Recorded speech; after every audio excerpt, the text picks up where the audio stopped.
Shalom and welcome once again to Treasures of the Torah. I'm Moreh Matan, Pastor Matt McKeown, and this week we have a double portion.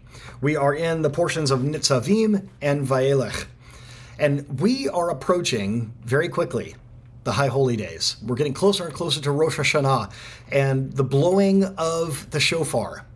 Why do I mention this? Because we have this wonderful comment from Sfarim HaKedoshim and the commentary series Wellspring of Torah. Thank you for sticking with me this year, by the way, going through this commentary series. It's been such a blessing to me, and I hope you have had a blessing as well as we go through it. But the reason I wanted to do this particular comment about the shofar is because of this verse, coming from chapter 29 and verse 17 of Parashat Nitzavim. Perhaps there is among you a root that bears gall and wormwood. That sounds rather ominous, doesn't it? Sounds a bit negative. Sounds a bit accusatory. So why am I thinking of a shofar? Because let me read you this comment. The initials of the Hebrew words shoresh, poreh, rosh, vela'ana, a root that bears gall and wormwood. If you flip the letters around, you rearrange those letters, you get the word shofar. This is so cool. So it says here, this is to teach us that the sounds of the shofar can uproot from the heart the roots of evil that bear gall and wormwood. You see, ladies and gentlemen, the shofar is not a noisemaker. It's not something that we do to announce the start of our service every Shabbat. It is not something that should be treated like a toy or something that is not having the holiness that it deserves. Now, in our synagogue, we blow the shofar at the particular Shabbat in which that week, the Shabbat Mavarakim, that Shabbat where we're going to have the new moon, Rosh Chodesh. And we do it, of course, 100 times during the High Holy Days, during Rosh Hashanah. I happen to be the person at our local synagogue that blows the shofar, and every year I try to prepare. Of course, we do it daily during the period of Elul, leading up to the High Holy Days.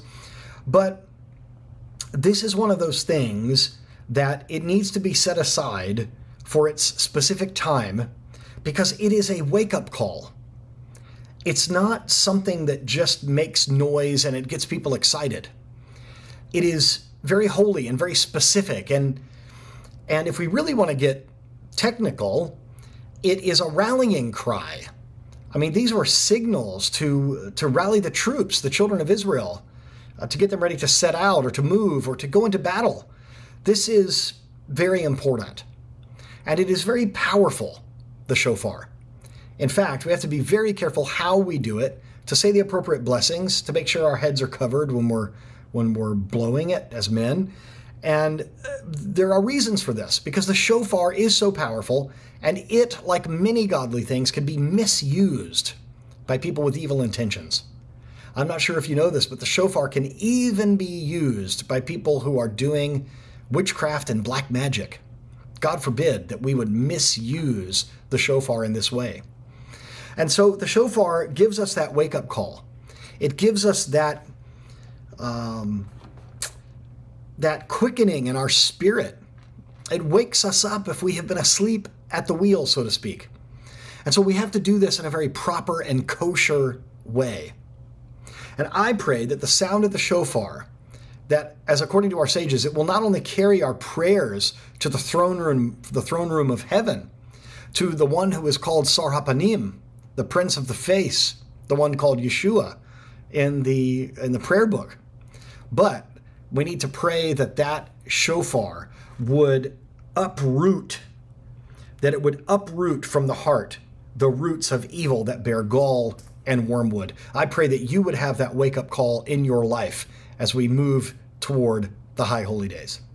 Thank you for joining me in this double portion this week, and I pray that it has been a blessing to you and that it will convict you in your spirits and in the lives of your family and in your home. May God richly bless you at this time. Shabbat Shalom.